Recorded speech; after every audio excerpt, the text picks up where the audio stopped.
নমস্কার বন্ধুরা, সবাইকে আমার চ্যানেল গৌরীস রান্নাঘরে স্বাগত। নমস্কার বন্ধুরা, আজ আমি গ্রীষ্মের বাঙালি একটি প্রিয় খাবার এঁচোড়ের ঝোল রান্না করে দেখাবো। প্রথমে কাঁচা এঁচোড়ের খোসা ছাড়িয়ে ছোট ছোট টুকরো করে নিয়েছি। যেভাবে আমি দেখাচ্ছি সেইভাবে টুকরো করে নিয়েছি।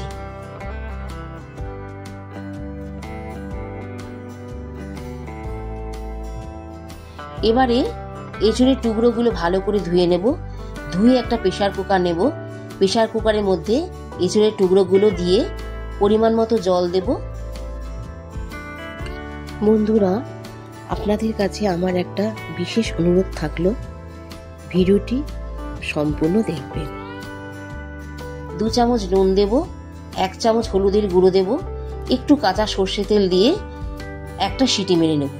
এমনভাবে সেদ্ধ করতে হবে যাতে এঁচোড়টা গলে না যায়। তেলটা দিয়েছি এই কারণে যাতে প্রেসার কুকারের গায়ে এঁচোড়ের একটা আঠা থাকে, যাতে লেগে না যায়। এঁচোড়টা সেদ্ধ হয়ে গেলে আমি জলটা ঝরিয়ে ঠান্ডা হতে দেব। এবারে ওভেনে একটা কড়াই বসাবো। তাতে আমি সামান্য সর্ষে তেল দেব। তেলটা গরম হতে দেব। তেলটা গরম হয়ে গেলে আলুর টুকরোগুলো দিয়ে মেশাতে থাকবো। তাতে আমি 1/2 চামচ নুন দেব, দিয়ে ভালো করে মেশাতে থাকবো। যতক্ষণ না আলুগুলো সোনালি রং ধরছে ততক্ষণ পর্যন্ত ভাজতে থাকবো। ভাজা হয়ে গেলে আলুগুলো আমি একটা পাত্রে তুলে নেব।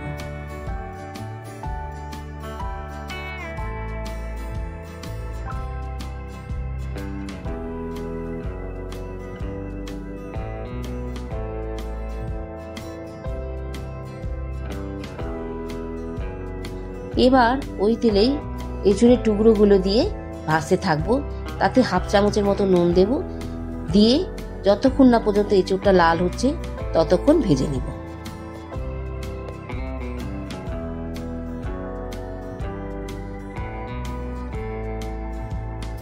বন্ধুরা, যদি আমার ভিডিওটা আপনাদের ভালো লেগে থাকে তাহলে আমার চ্যানেলটিকে লাইক, শেয়ার অ্যান্ড সাবস্ক্রাইব করে দেবেন এবং পাশে থাকা বেল আইকনটি প্রেস করে দেবেন।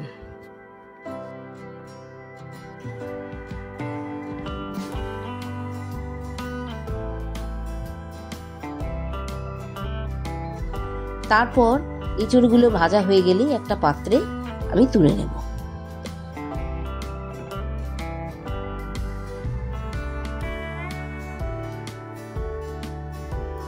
এবারে কড়াইতে আমি পরিমাণ মতো সর্ষে তেল দেব। তেলটা একটু গরম হলে 1 চামচ ঘি দেব।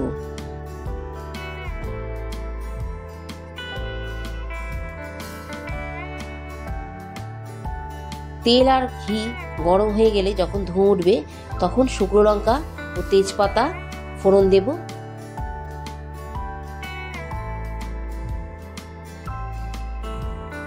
খানিকক্ষণ বাদে গোটা গরম মশলা ফোড়ন দেব।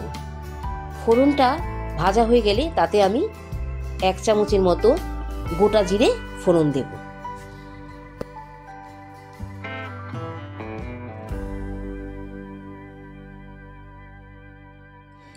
এবারে ফোড়নগুলো ভাজা হয়ে গেলে তাতে আমি 2 চামচ রসুন বাটা দিয়ে ভালো করে নাড়তে থাকবো।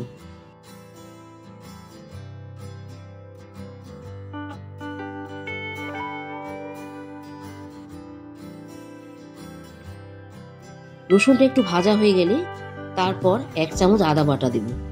আদা বাটা দিয়ে ভালো করে একটু নাড়তে থাকবো যাতে আদার কাঁচা গন্ধটা চলে যায়।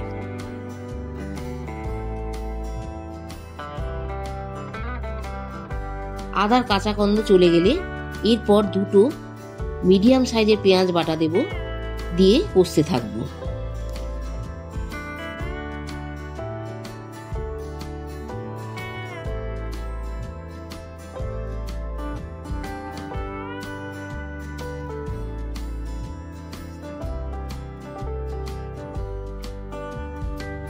খানিকক্ষণ কষা হয়ে গেলে তাতে 1 চামচ নুন দেব, 1 চামচ হলুদ গুঁড়ো দিয়ে আবার খানিকক্ষণ একটু নাড়তে থাকবো।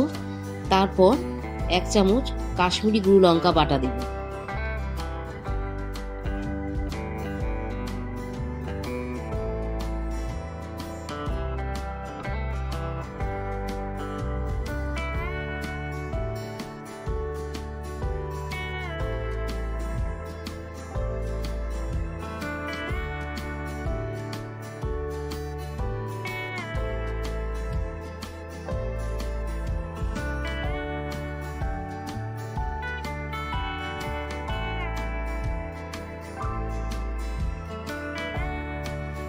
তারপরে 1 চামচ জিরে গুঁড়ো দেব, 1 চামচ ধনে গুঁড়ো দেব। সব উপকরণগুলো ভালো করে মিশিয়ে নেওয়ার পর অল্প জল দিয়ে ঢাকনা দিয়ে ফ্লেমটা লো ফ্লেম করে 5 মিনিটের মতো রেখে দেব।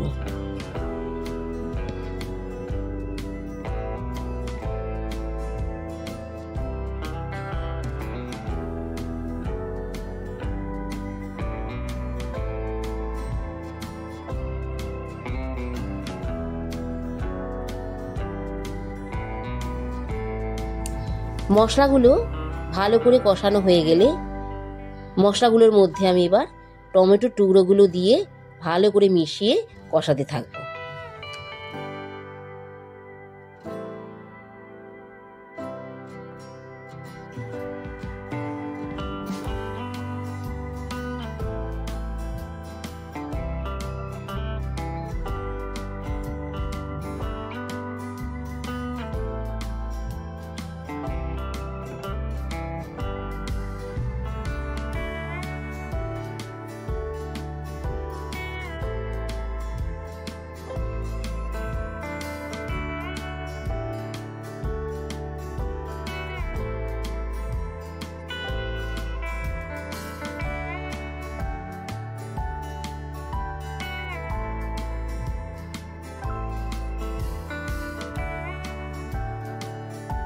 টমেটোর টুকরোগুলো ভালো করে কষানো হয়ে গেলে এবারে এঁচড়গুলো দিয়ে ভালো করে মশলার সাথে মেশাতে থাকবো, যাতে মশলাগুলো ভালোভাবে এঁচড়ের সঙ্গে মিশে যায়।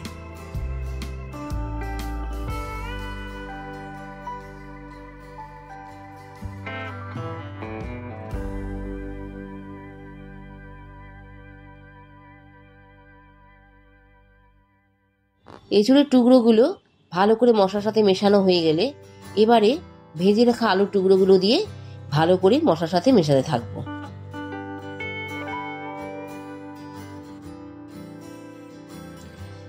এঁচড় ও আলুটা ভালোভাবে মশলার সাথে কষানো হয়ে গেলে আমি এখানে গরম জল ইউজ করেছি। আমি পরিমাণ মতো গরম জল দেব। তারপরে একটা ঢাকনা দিয়ে ফ্লেমটা লো ফ্লেম করে 5 থেকে 7 মিনিটের জন্য রেখে দেব। ঢাকনা খুলে যখন দেখব এঁচড় ও আলুগুলো ভালোভাবে সেদ্ধ হয়ে গেছে, তখন তাতে আমি 1 চামচ চিনি দেব, 1/2 চামচ গরম মশলা ছড়িয়ে দিয়ে ভালো করে ফ্লেমটা বাড়িয়ে ফুটিয়ে নিলেই রেডি এঁচড়ের ঝোল।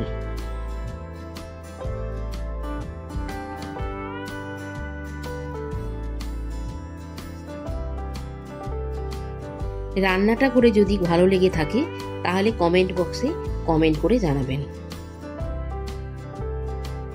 গরম গরম ভাতের সাথে পরিবেশন করুন এঁচড়ের ঝোল।